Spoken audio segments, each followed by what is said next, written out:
Good morning, rollers. Welcome to day 34. Happy Friday. It's another Friday, another weekend coming up. So our beaches opened yesterday, so that's kind of cool. Hoping to get down there today. And I hope everybody's feeling pretty good. Hopefully your rolling's going fantastic. And we're going to do our final add-on for the rolling today. Now, keep in mind, this is all just basic body rolling. If you want to get more detailed, or if you have something going on where you need to have your structure evaluated to know if you have a rotation, where you should be starting more detailed work, just reach out, Patty with an I, intuitivemovement.com. Hopefully I'll be able to work in the near future to do one-on-ones. I'm here in Naples, Florida, if you're here. So let's finish up what we're going to do with the body rolling. So we did the right and left side of the spine yesterday, so we're going to roll up the center. Now, hopefully you'll have all the rest of your body rolled before you do this one, so you'll get some really nice opening in the chest, some maybe nice adjustments in your back. So let's give it a whirl. We're going to take our clean and sticky ball, and we're going to start not on the tailbone, but on the sacrum, the solid part of the lowest part of the back.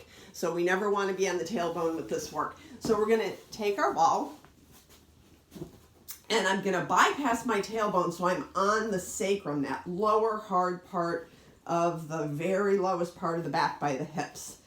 So I'm going to take my inhale here, and I'm going to exhale, same thing, front to back to ball. So I'm pressing in. So when we're doing this middle line up the center of the spine, we've opened up all the muscles and tissue on the right and left, so this will help the vertebrae get some more space as we come up the center.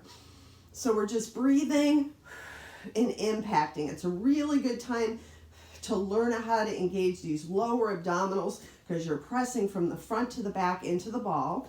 You're going to walk your feet out, tuck your pubic bone up, and then pull your pelvis up towards your knees and down towards your feet. And you're going to come up just a little bit higher. And then you're going to take a breath in here through the belly and exhale, belly button to spine, spine into ball. Feel that impact. You're going to walk the feet out and you're going to roll up a little bit higher and take a big breath in here through the belly. And exhale, belly button to spine, spine into ball, press. Good. And then when you can either grab behind the legs or support behind the head and take a big breath in here.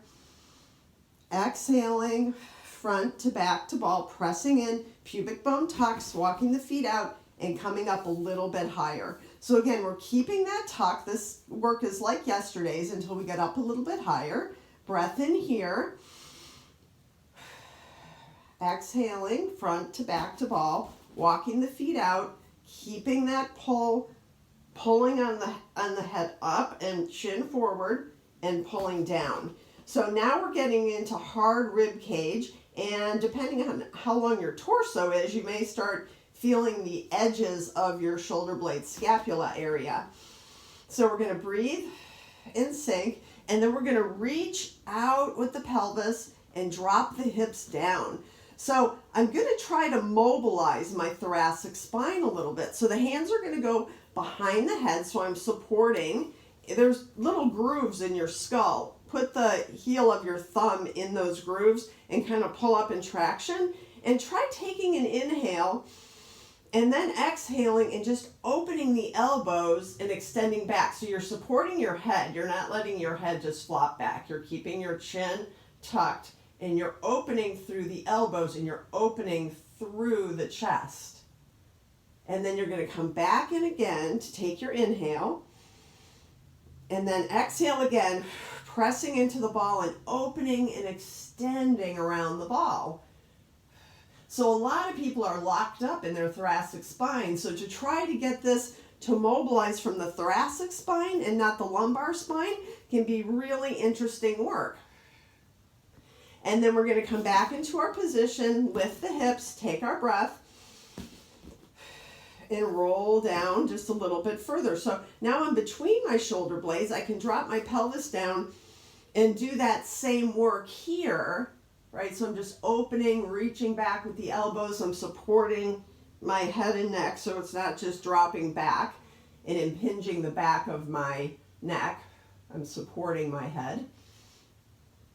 And then you can move up again. So you could stop along the way and do that as much as you want to, really focusing on opening the front of the chest.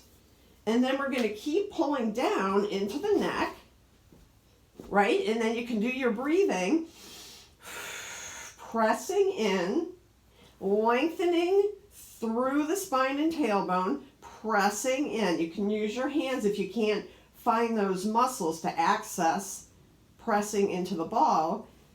Arms can go down to your side. I'm just going to work a little deeper into this. So my shoulders are pulled down. I'm lengthening through the rib cage. I'm tucking my chin. I'm pressing into the ball. I'm reaching down. You could spin the ball up if you want to get a little bit more of a traction. It should feel really incredible and nice. And I'm pressing in. Good. And then you can just take the ball out and just extend the legs and lay in this position and see how this feels. It should feel really, really nice. You might feel flatter to the ground, some nice extension. It's very calming to the nervous system. It's just a really lovely roll. I love this one. So there you have it. So I'll see you tomorrow. We'll start doing some more active isolated stretching for the upper body tomorrow. So reach out with any questions or concerns. Have a fabulous Friday, and I will see you tomorrow. Bye.